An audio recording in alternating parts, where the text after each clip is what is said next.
Welcome. My name is Gonzalez. I'm CTO for SAP Germany. And we're broadcasting today from the rooftop here from Walldorf, the headquarters of SAP here in Germany. Today I would like to talk to you about sustainability.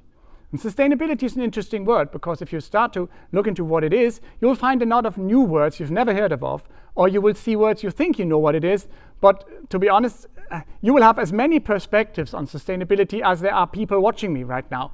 So it always makes sense to have a look on what does the internet say to what is sustainability. And you will find a sentence like this, which is sustainability is a principle of action for the use of the resources in which, or you could have it quite easy, and it's just actually never take out more than you can actually replace again, and you should do this fair with the human beings and the resources in this process. So when you talk about sustainability, it always makes sense to at least spend a few minutes on why is it so important to talk about sustainability. And I brought 3 examples that should bring us into the topic quite easily. And the first one is krill. And krill is a small crab that is in the oceans, and krill is actually the food that whales like to eat. But krill can only exist if there are icebergs. So if human beings get rid of the icebergs, there will be no krill anymore. And if there's no krill anymore, we will not have any whales anymore. So this may be too far away for some of you, but that's why I'm taking the example maybe of, let's take about apples or fruits. So if we want to have fruits, we need bees, because bees will pollute actually the blossoms. And if they don't do this, we will never get fruit. So some cynic may say, I don't care, I don't need whales, and I don't like fruits, so why should I care? So I brought a third example, which is called phytoplankton. And phytoplankton is a huge biomass in our oceans, and phytoplankton comes up if fish die.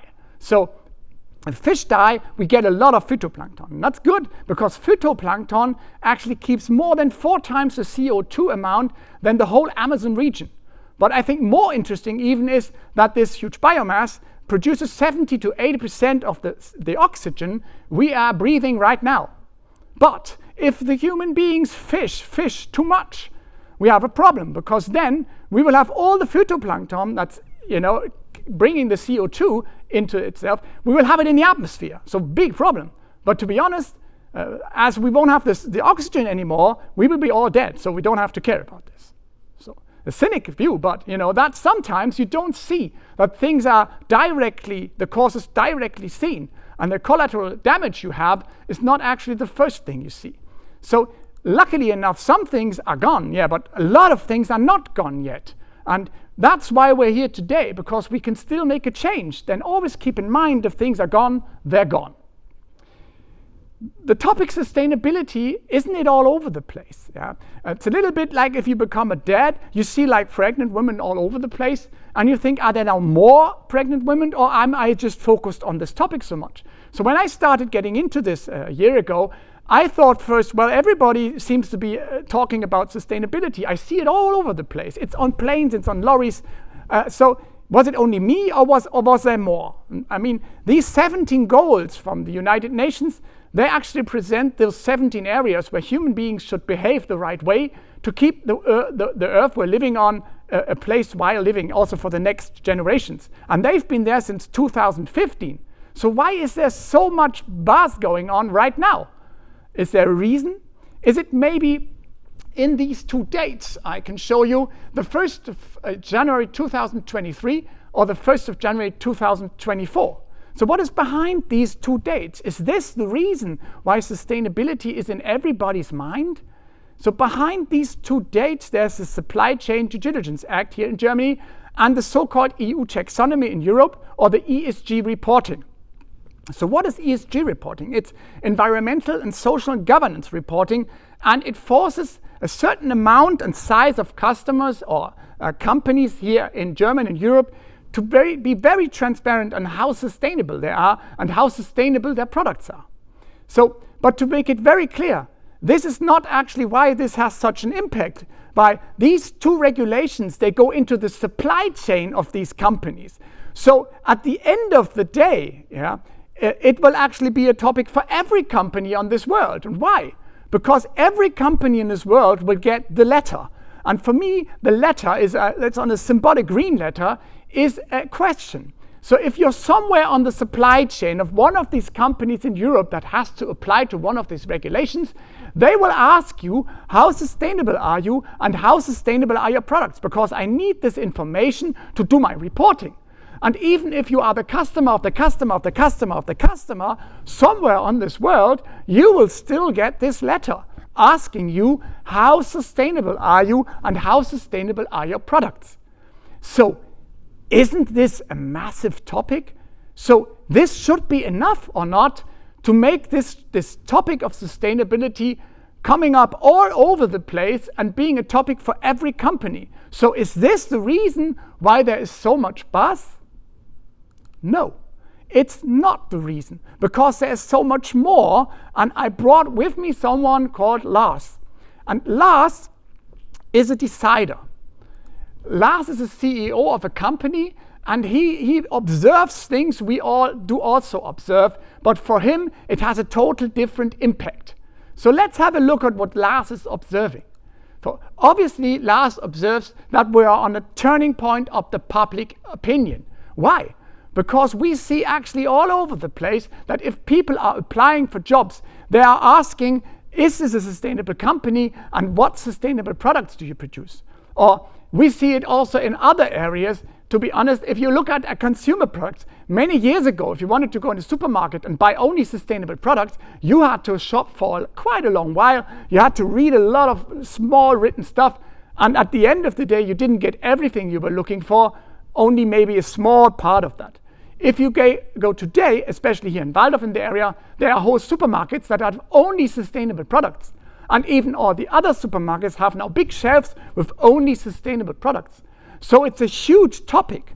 Or let's talk about the climate change conferences of the United Nations. They've been there since 1995, so quite a while. But the media coverage in the last years has been massive, hasn't it? And last but not least, also this topic of Friday for Futures has moved a lot. So, but this is one point Lars is observing. There's one that's actually, that's troubling him a little bit more than that, because he sees the regulatory is kicking in. Because before that, the government said it would be really nice if your company, if you could become a sustainable company, and they asked them to do this actually on their own. But this has changed, and only the examples of the EU taxonomy and the Supply Chain Due Diligence Act are just small examples. There are many more coming up, so Lars is forced to pay into this, and even if he only has to answer the letter, if he doesn't do this, he'll have a little bit of a trouble. So, like a few months ago, a huge German newspaper asked, I think a few thousand CEOs, how do they see sustainability at the moment? And they are moving the topic of sustainability from PR to risk management. And this is a massive move. I mean, this means it is a top topic for the decider of the company. It's not about looking good to the outside, it's about it's taking risk if I don't take care of the topic. So these are two heavy topics, but there's one that's kicking in more heavily than all the others. And if you ask me, this is the reason why things are really starting to move. But years before, didn't you also have the feeling that we had so many enthusiastic people that were really trying to push this stone to get it rolling? We had people climbing on trees, we had people climbing on oil platforms, we had so many enthusiastic people doing things, but did it really move the topic? What's happening now is that this topic is going to the money, and this is now really making a big difference.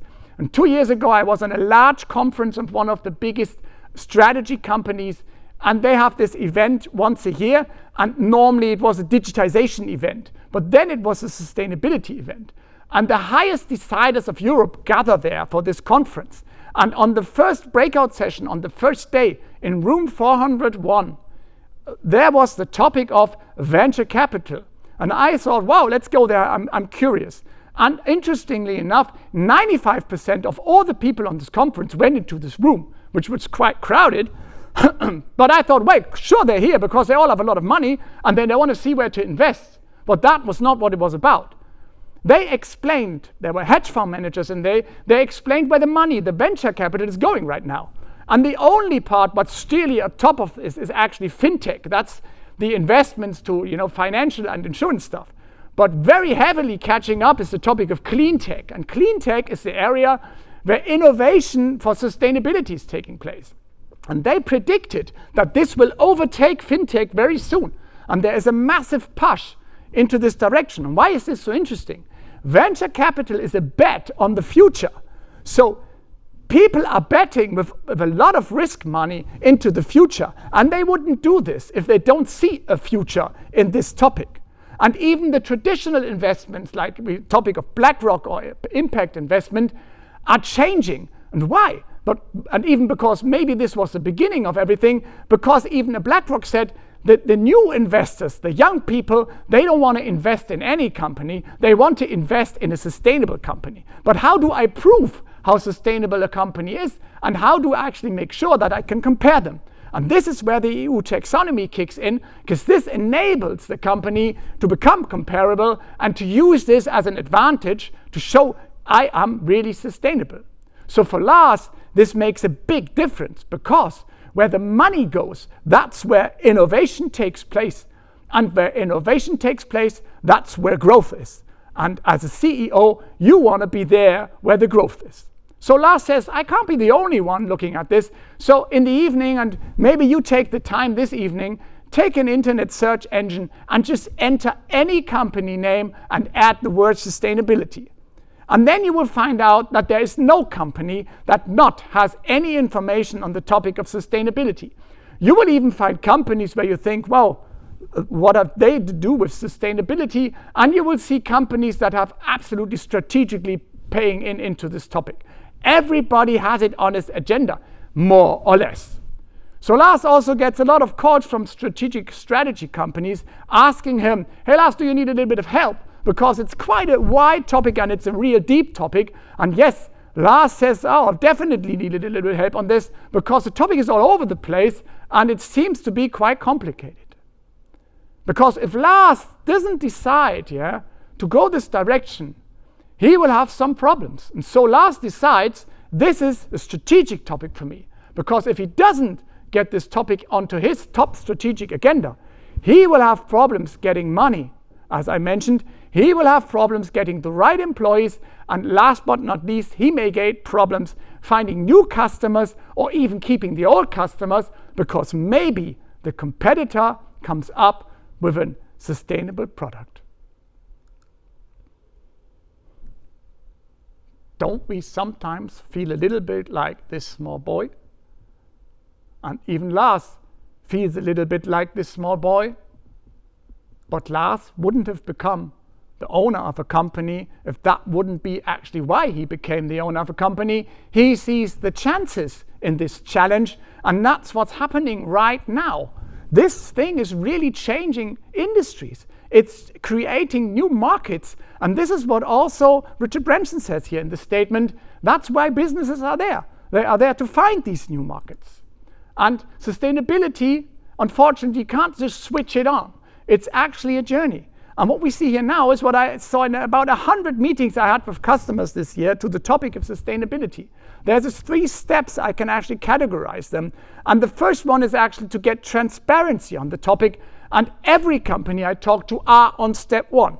And I bet all the other companies in this world will get it on their agenda. Maybe if they get the letter I talked about, or maybe they will take a longer time to find it, but one day they'll find out they need to get transparency on their sustainability footprint.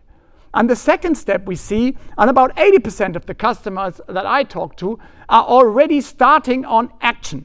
They're not waiting till they get total transparency. They know there are some areas where they have to do something, and they are starting straight away by reducing of waste, or reducing the water consumption, reducing electricity consumption, or even actually changing areas. And the third area I want to talk about, that's the transformational part.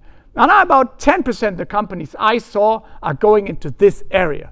And this is really cool, because this is a real chance for transforming the business, to see there is a new market, to be the first to have sustainable products, because on the supply chain, as I mentioned, there will be this letter asking you, do you have a sustainable product? And if you have it, you will be different to the others. So many companies are seeing this. And also this, you can see they are all in a big awakening at the moment and seeing there's something really coming up where you can really earn a lot of money. And isn't this interesting? We're talking about money in the context of sustainability. So why should you talk to SAP?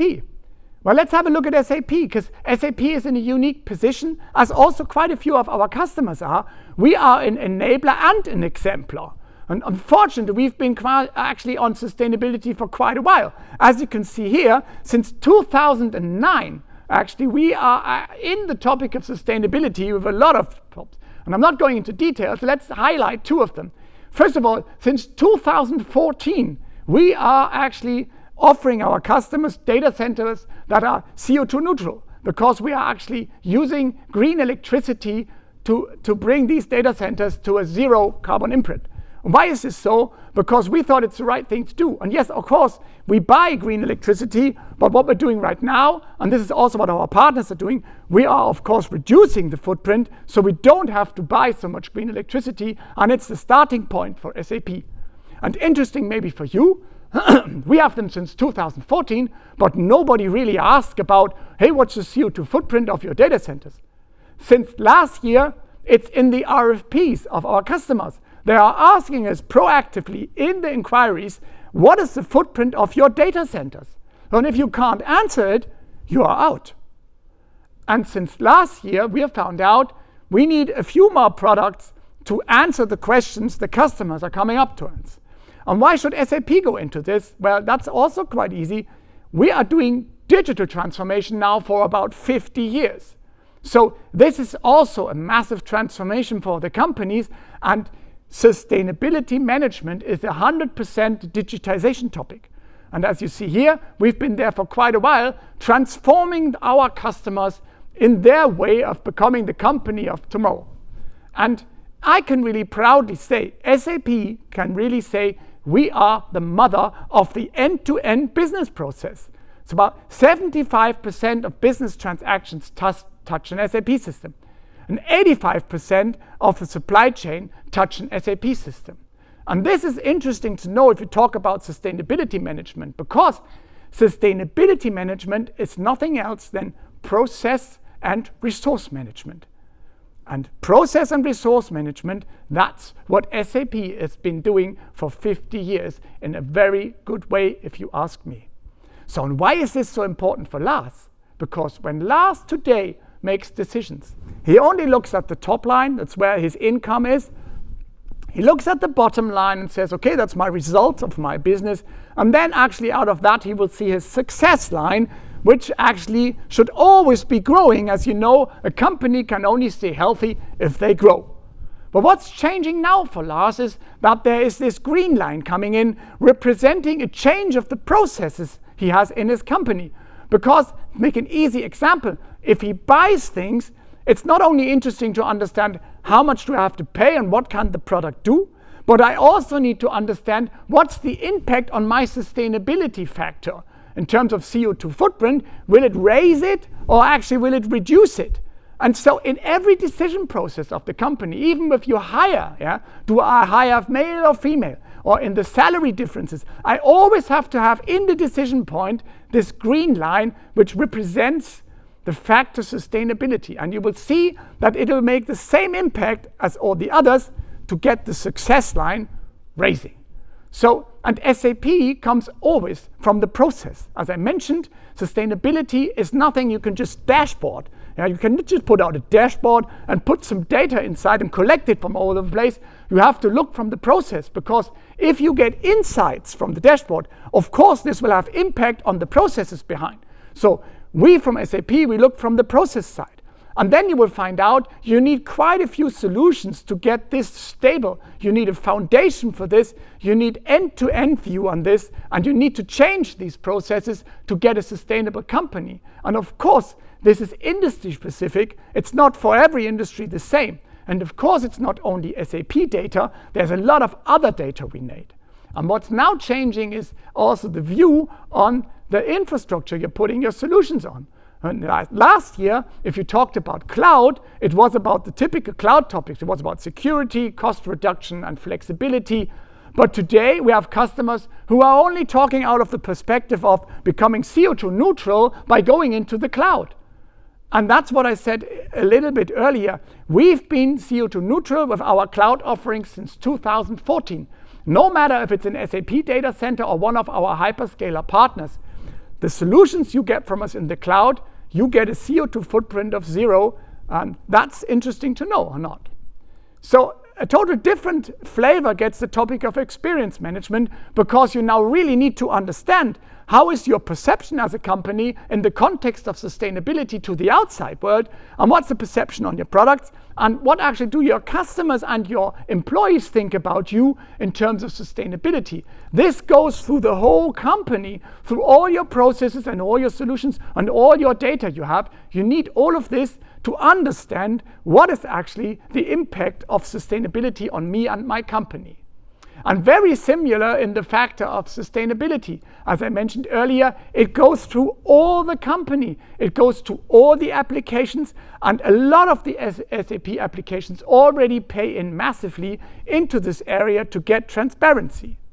So let's make a perspective change for Lars, because he looks into all of this from the perspective of the line of businesses or the areas in his company. And there are two new words kicking in that he needs to answer. What is the corporate footprint, and what is the product footprint, which is the sustainability footprint of these two topics? And to get this, he needs data from all over the place, and he needs a total different holistic steering and reporting tool to, as I mentioned, not only dashboard or do a data to dashboard, but really get an insight and then take action on your insights.